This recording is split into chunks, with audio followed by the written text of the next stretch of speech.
Magi Greatness, chapter 220. I can't believe it's been 20 chapters since we already broke the 200 mark.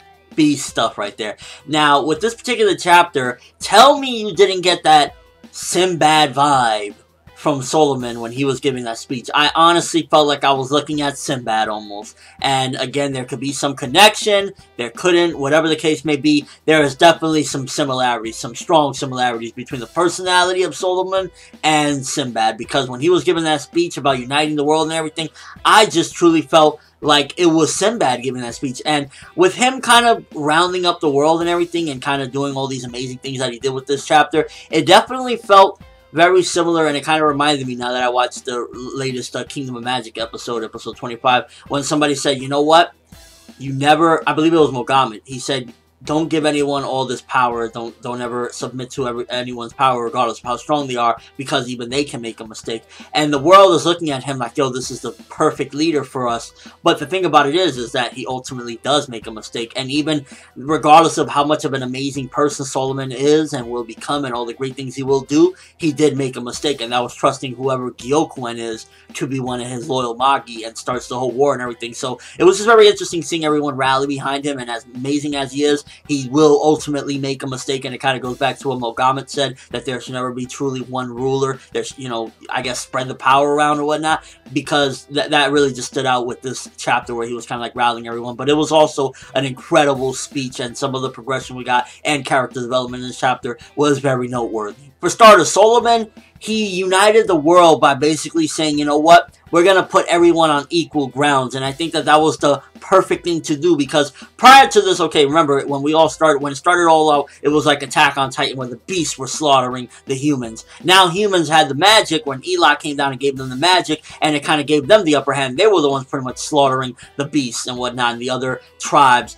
And now him giving them the magic, they're back on equal terms, because now they have the power to fight back against the beasts, but the beasts also have magic. So he basically took away some of that inferiority complex with uniting the world with this chapter. And I just thought it was absolutely amazing how he had the Gorgon tribe, how he had the Hermits, he had 3 different tribes showing up there to help him, and he gave them magic. And that kind of just surprised the shit out of the Orthodox magicians. Now, that elder there, I thought we were going to see David within this chapter, you know, Solomon's father, but I believe that wasn't actually David that he was facing. That was actually just like one of the people leading this brigade, this attack. So I'm curious, are we going to see David? And again, I'm assuming that that wasn't David, because it didn't look like how we saw David in the past, and I just don't believe that that was David, because Sheba referred to him as an elder and not as David. So where was David during this attack? Was he in the back? Did we not just see him? Did he not show up? What's up with David? I'd imagine in the next war or so, we are going to see him, if he's not already, you know, working behind the scenes to do something else. And I like how even though Solomon is strong as hell, there was a limit to his power. He can only stay with the third eye on his forehead for 5 minutes, and that's why he needed those 3 tribes. And while his power was limited, his mind wasn't. And he used that tactic where they would be like, okay, he's going to run out eventually. He can't hold this for long. And he was like, okay, I'm going to basically, instead of using my full-on power, I'm going to use my mind, and I'm going to unite the world. So not only was that a powerful move in uniting the world, but that was just a powerful move in taking down the Orthodox magicians. And it worked like, it was like a masterfully stroked brush of paint. It was just like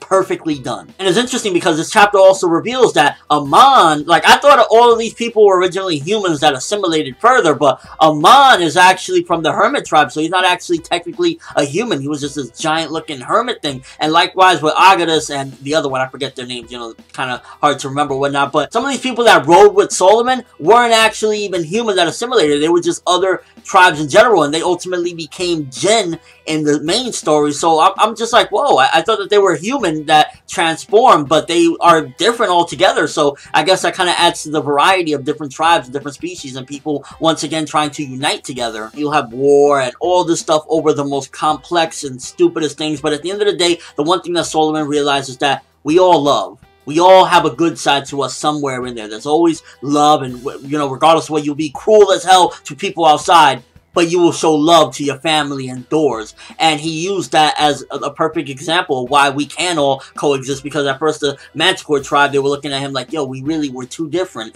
And his words really just, it reminded me of just like a incredible commander leading his troops and just kind of giving them encouragement, and it was just a true leader. And it honestly felt like Sinbad, once again, I gotta say that. It's like, he has the qualities of Aladdin, but he also has the qualities of Sinbad, and I don't know if there's any connection of that. Maybe one is his son and one is the reincarnation of some sort, but there is definitely a lot of similarities, a lot of them. In a sense, if you look at it, the character designs, Aladdin is pretty much Solomon in his younger years, and Sinbad has the same design as Solomon when he becomes king later on, like in his 30s, I'm guessing, and has that long hair. Yeah, that's right, I'm rocking that King Solomon, that Sinbad, yeah. And within Solomon's actions, he inspired Sheba, because Sheba was looking at him like, yo, this is an amazing man. So you got character development for Sheba, you got character development for Solomon, where he pretty much decided, you know what, I'm going to throw everything I have at this, and I'm going to try to lead people to coexist as one. So you got character development there. We got progression out of this battle. They basically defeated the Orthodox magicians this time, but that doesn't mean that they're completely defeated, because again,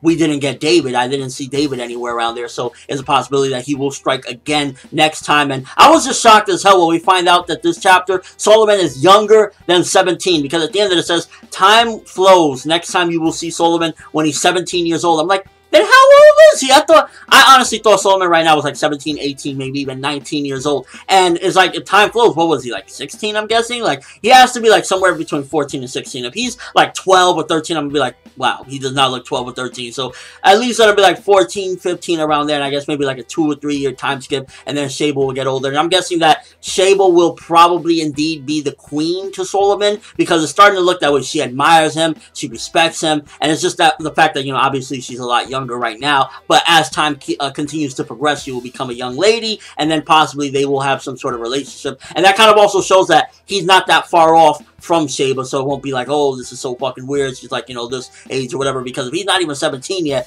how old is he? So I'm curious to see what will be his age if they do, like, you know, describe like, oh, it's already been 2 years since you were 15 and now you're 17 or something like that. So I'm curious as to what the age gap will be, and overall, I'm curious what age he is, but you can definitely see where it's heading right now. This kind of gave you a little bit of foreshadowing where Sheba's going to get very close, and if you remember in the previous chapter, I believe it was 214, 215, or, no, it was 216, where you see an older Sheba, and that has to be Sheba, where you see her, and she's there with the crown or whatnot, and you can tell that she will become his queen. They will probably get married, and I believe, actually in the story, the 1001 Nights, I believe that Sheba was indeed his queen, or Sheba and him had some sort of affair, or something along the lines of that. I believe it was David. I don't know, but definitely it's heading that way at the very least, and maybe somewhere along the line David will show up and take Sheba with him or something like that, but you can see where it's heading, and I just like that this actual chapter had progression of the overall battle, character development, and it just united the world and showed why Solomon will ultimately become the king that everyone will follow and love and admire. Of course, you'll have haters, because in any position that you have that is of somewhat power, people are going to have some sort of jealousy, some sort of, you know,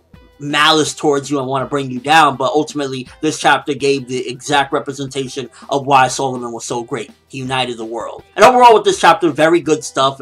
Character development, progression, all that good stuff. I would have liked if Solomon was a little bit older, because it just seems strange that he is like younger than 17. And a large chunk of the chapter did occupy basically his speech and him trying to unite the world. So it was a very good chapter, I'll definitely say. I'm going to give this one 8 out of 10. It had a lot of good stuff to it, progression, character development, and overall it was just a really solid chapter, and kind of giving you the foundation of King Solomon and how he basically created his legacy. But let me know what you guys think. First of all, were you shocked at him being younger than 17 in this chapter? And it's like, how old is he? Also, what do you think about the connection between him and Sheba? Do you think that this was planting the seeds for them to ultimately, when they come together and be like, you know, king and queen? What do you think about that? And what do you think about David? Where was David? Is he going to return and strike harder the next time, because now he had somebody in this particular battle leading, and he's going to come back? What are your overall thoughts of that and your overall thoughts of the chapter? But that's all I have for this review. Thanks for watching. Hope you enjoyed. Thumbs up for that King Solomon speech, because that is how you unite the world, and that was just like some very powerful stuff. It was just like, at the end of the day, such a complex situation, and it all boils down to something very simple. We all have something in common. I'm ForneverWorld, and as always, people,